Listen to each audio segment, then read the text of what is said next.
Okay, so I'm back at camp just for another couple of hours. Just gonna make a brew and do a bit of filming. But en route today, I have got some rose hips. Okay, so these grow next to the canal.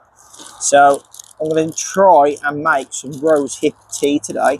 So basically, cut them in half, get rid of the seeds, boil some water up, drop them in the boiling water, let them boil for a few minutes, and then turn the heat off and just let them stew for a little bit, about 10-15 minutes in the hot water. Then strain and drink away. So I've got my brew kit, I'm going to set it up and then I'll show you once I'm ready. Okay, so I've got the rose hips in the bag. I've set up my brew kit, which I'll show you in a sec. Now I haven't got a chopping board or anything with me because this was a spur of the moment. So with the rose hips, they come off the Dogrose, or there's loads of different kind of variations of them. So the rose hip is the actual kind of berry. Inside the berry there is a load of little white seeds which have got little hairs on them that can be quite annoying. They've got little hairs and they can be quite sticking your skin and be itchy. So you need to take all them out. Also, you can cut the two ends off as well, so it's not floating around in your water. So I'm going to cut these open and show you the inside.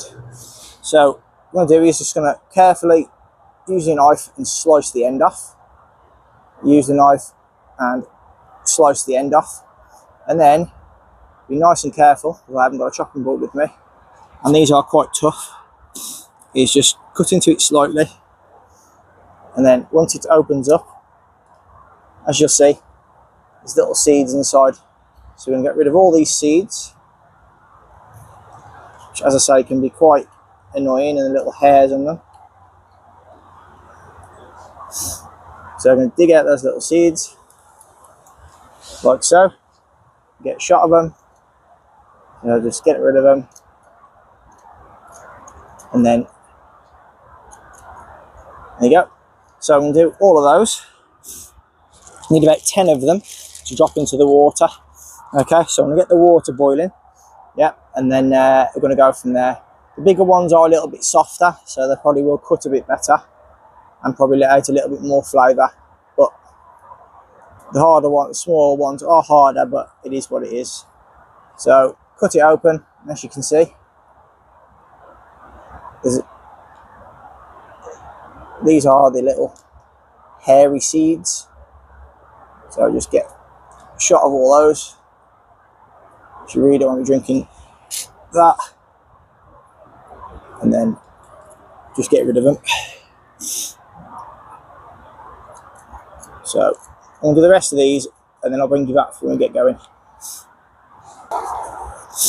Okay, so I have cut the rose hips up.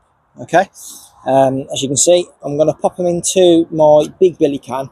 Reason being is I was going to do it in my cup, but I need some way of straining it, and obviously this has got a spout in it, so I can strain the water out and keep the rose hips in the water. Okay, so I'm going to put the rose hips in here, and then I'm going to boil them along with the water. So to save wasting any water, what I'm going to do is I'm going to put as much water as I need in my cup, which is the water I want, and then pour it into my kettle, my billy can. So I'm going to get the Trangia going. Now, a little thing that I've stopped using now is mainly one of these trivet things that sits on top of the Trangia. Reason being, when it was on there like that, and the cup was sitting just underneath the rim of the wing guard, or the pot stand, whatever you want to call it, it was too close to the top of the Trangia. So what I started doing now is using, these are just skewers that I cut the sharp bits off. And if I do decide to use my cup, I'll just put them on there, and then it brings it away from the flame a touch and it still allows for the airflow. I find this little trivet thing cuts down on the airflow, but I'll still keep it in the kit because you never know, you might use it. And if you're on a surface where it's combustible, for example, or the grass is really wet, you can put your Trangia on it to bring it off the floor. So a couple of little different uses for it. So we're going to get the flame on. So I'm going to use my little sparker and see if this will work.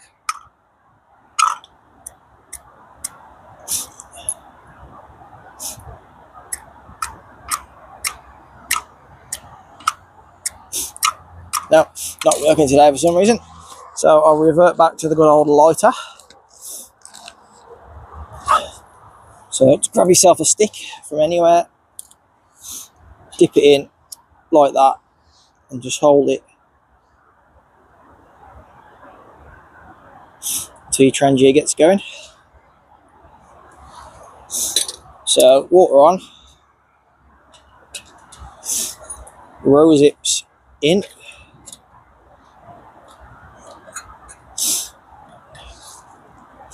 So I'm going to let that warm up and come back to it once the water's been boiling. I'm going to let it steep for about 10 minutes and then probably warm the water up again before I serve it. Okay, so the water has been boiling away now for about, I'd say about 5 minutes. So what I'm going to do is I'm going to turn the trangia off and put the flame out. I'm just going to let that sit and steep for a little while. Then what I'm going to do is because I think obviously when it steams you lose some water, so I'm going to add a little bit more water to it, reboil it after about 10 minutes, and then we'll go from there. Okay, so the Rosehips have been stewing now for about 10 minutes in the warm water. So I'm going to give them a mix and I'm going to relight my trangia and just boil it through again just so it's nice and warm. I'm going to add a touch more water, which I think I lost some when I was boiling it up.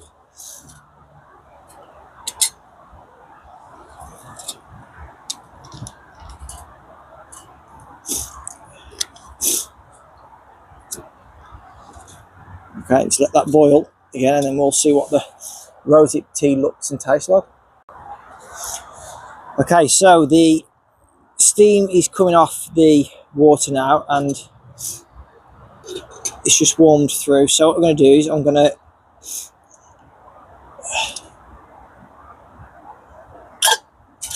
move that out of the way and then let's have a look at the tea itself. So as you can see, there is a slight discoloration to the water and the rosehips are in there. So what I'm going to do is use the lid as a bit of a strainer to keep the rosehips in there and the water to come out. So I'm just going to pour it out.